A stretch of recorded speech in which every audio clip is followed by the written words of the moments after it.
Oke, baik. Terima kasih jawabannya Ibu Riza. Mungkin ada narasumber yang lain yang ingin menambahkan, silakan.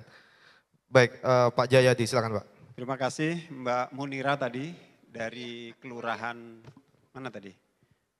Bangka, oh Kelurahan Tanjung ya. Jadi begini, paradigma terkait pengelolaan pecandu dan penyalahguna narkotika sekarang sudah mulai bergeser Bu. Kalau dulu orientasinya pecandu dan penyalahguna itu harus selesai pada sistem peradilan pidana. Harus masuk kepada putusan hakim. Diputus entah rehabilitasi, kemudian entah di pidana sambil direhabilitasi, itu yang dulu. Nah paradigma yang sekarang itu sudah bergeser. Pecandu dan penyalahguna sesuai dengan pasal 54 Undang-Undang 35 2009 itu wajib direhabilitasi. Ya, dengan adanya instrumen restoratif justice yang sekarang dilaksanakan secara parsial oleh aparat penegak hukum, baik kepolisian, kejaksaan sampai dengan peradilan, itu dimungkinkan pecandu dan penyalahguna tidak melalui sistem peradilan pidana, tetapi bermuara kepada panti rehab. Sehingga untuk sebelum menuju panti rehab harus dilakukan asesmen untuk memastikan apakah yang bersangkutan betul-betul sebagai pecandu yang harus direhab atau merupakan jaringan yang memang harus dilakukan pendekatan melalui sistem peradilan pidana. Nah, ini yang menjadi concern dari pengambil kebijakan di pusat. Karena apa? Kalau pecandu dan penyalahguna terus dikriminalisasi, seperti yang mungkin Bapak Ibu sekalian sudah pahami, lapas, kemudian LP dan lain sebagainya itu penuh dengan pecandu dan penyalahguna. Itu yang pertama. Sehingga apabila pecandu dan penyalahguna ini bisa kita lakukan rehabilitasi, maka anggaran-anggaran untuk penyidikan dan lain sebagainya itu bisa dialokasikan yang lain. Karena tidak akan selesai, tidak akan jera, pecandu dan penyalahguna itu dipidana tidak akan menyelesaikan masalah. Justru akan menambah masalah. Itu yang pertama. Yang kedua, rehabilitasi itu kita coba untuk memangkas disparitas antara supply and demand-nya. Jadi kalau pengguna-pengguna itu kita rehabilitasi, otomatis kan permintaan menjadi berkurang. Permintaan narkotika maksudnya. Sehingga ketika permintaan itu berkurang, maka harga barang ini akan semakin rendah. Ketika ini rendah berarti pembeli akan menurun. Nah itu yang kedua. Ada rencana panjang untuk memutus disparitas harga, mengurangi pecandu dan penyalahguna. Kemudian yang kedua harus dilakukan rehabilitasi. Nah itu yang seharusnya dilakukan oleh di tingkat bawah. Di tingkat pusat sudah sepakat, kami Polri dengan BNN sudah membuat PKS. Bagaimana tata cara rehabilitasi bagi pecandu dan penyalahguna.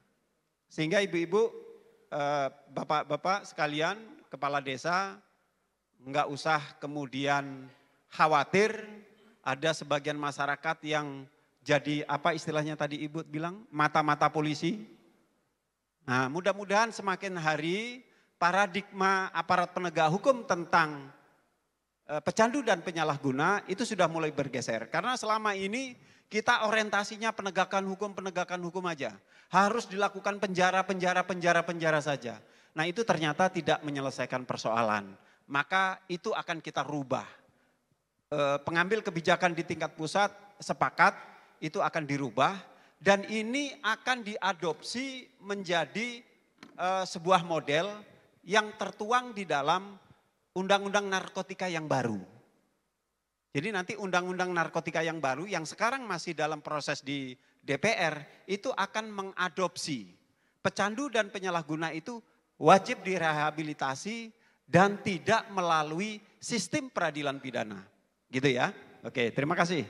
Baik, terima kasih hadirin serta tamu undangan yang berbahagia. Kita sudah panjang lebar tadi menerima bagaimana kemudian masukan materi yang sangat luar biasa dari para narasumber.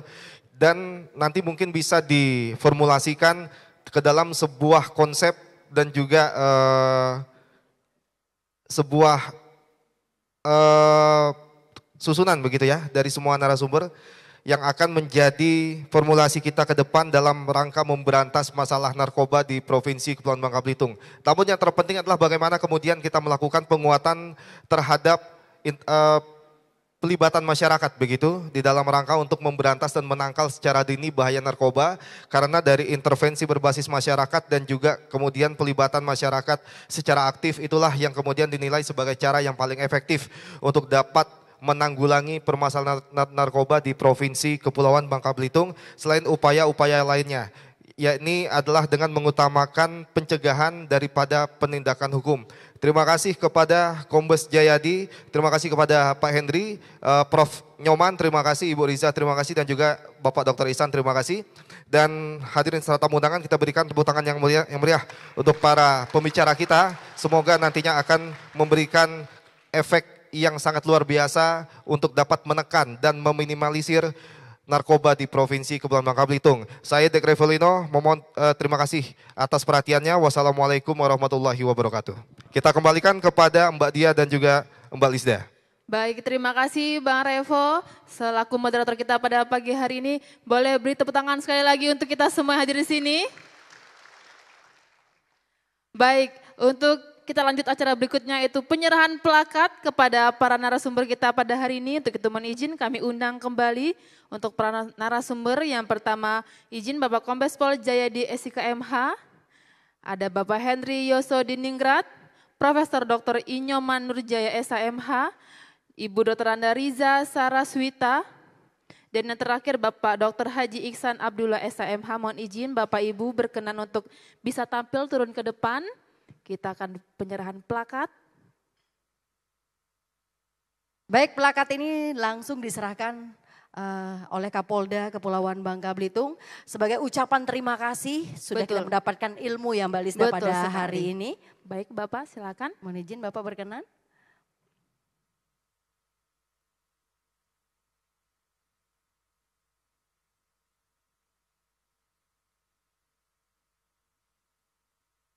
Iya, boleh bergeser sedikit. Baik, mohon izin Bapak Kapolda Kepulauan Bangka Belitung berkenan memberikan plakat didampingi oleh Kepala BNNP dan Bapak Wakapolda Kepulauan Bangka Belitung. Mohon izin Bapak berkenan untuk mendampingi Bapak. Baik, untuk plakat yang pertama diserahkan kepada Bapak Dr. Haji Ihsan Abdullah SHMH. Selanjutnya kepada Ibu Dr. Anda Riza Saraswita MSc MH SPHD. Selanjutnya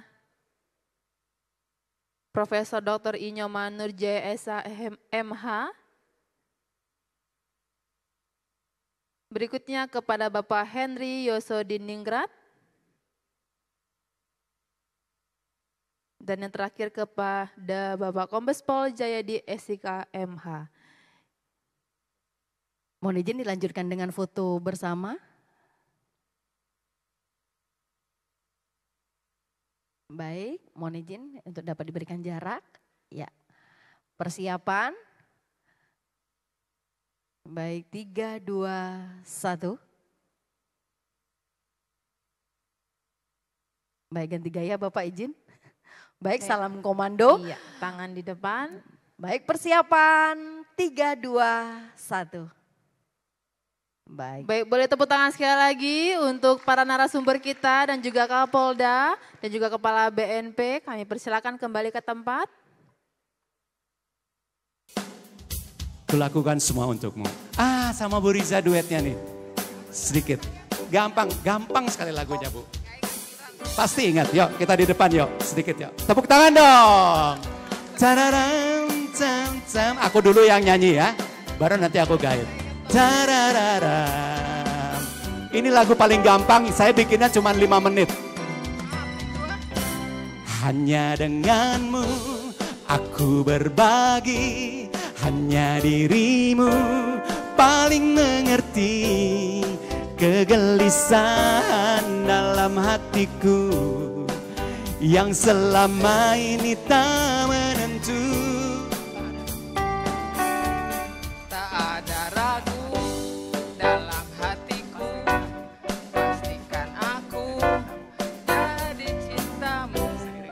Seiring waktu telah berlalu, Mungkin kau yang terakhir untukku. Tepuk tangan dong buat Ibu Nisa.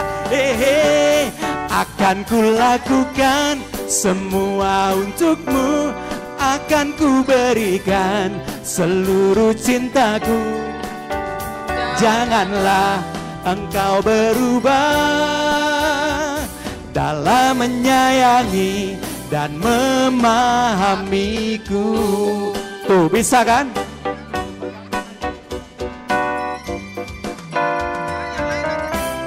pegang tanganku, Genggam jariku, rasakan semua hangat diriku, mengalir tulus untuk cintamu. Tak ada yang lain di hatiku. Oh, akan ku lakukan semua untukmu, akan ku berikan seluruh cintaku. Janganlah engkau berubah dalam menyayangi dan memahamiku. Akan ku berikan seluruh cintaku. Janganlah engkau berubah dalam menyayangi dan memahamiku. Tepuk tangan dong buat Bu Riza. Wow, inilah cintaku. Tahu dong? Nyanyi sedikit. Oh, setulus hatiku ku berikan untukmu. Oh, sing. Akan ku lakukan. Ya. Seluruh hidupku Bantuin dong. akan ku berikan seluruh cintaku. Janganlah. Janganlah engkau berubah Sounds good. Dalam menyayangi, sing. dan memahamiku. Semua untukmu, sing. Akan ku berikan Seluruh cintaku. Janganlah. Janganlah engkau berubah Skip. dalam memahami dan memahamiku. Skip. Skip. Seluruh cintaku. Skip. Semua untukmu, seluruh cintaku. Janganlah engkau berubah dalam menyayangi dan memakan. Ku lakukan untukmu, akan ku berikan seluruh cintaku. Janganlah engkau berubah dalam menyayangi dan dalam menyayangi dan memahami, dalam menyayangi memahamiku. Skip. Dan memahamiku. Baik Bapak Ibu dan seluruh tamu undangan yang kami banggakan, demikianlah acara kita untuk hari ini dan acara selanjutnya menyanyikan lagu Bagimu Negeri. Hadirin dimohon berdiri.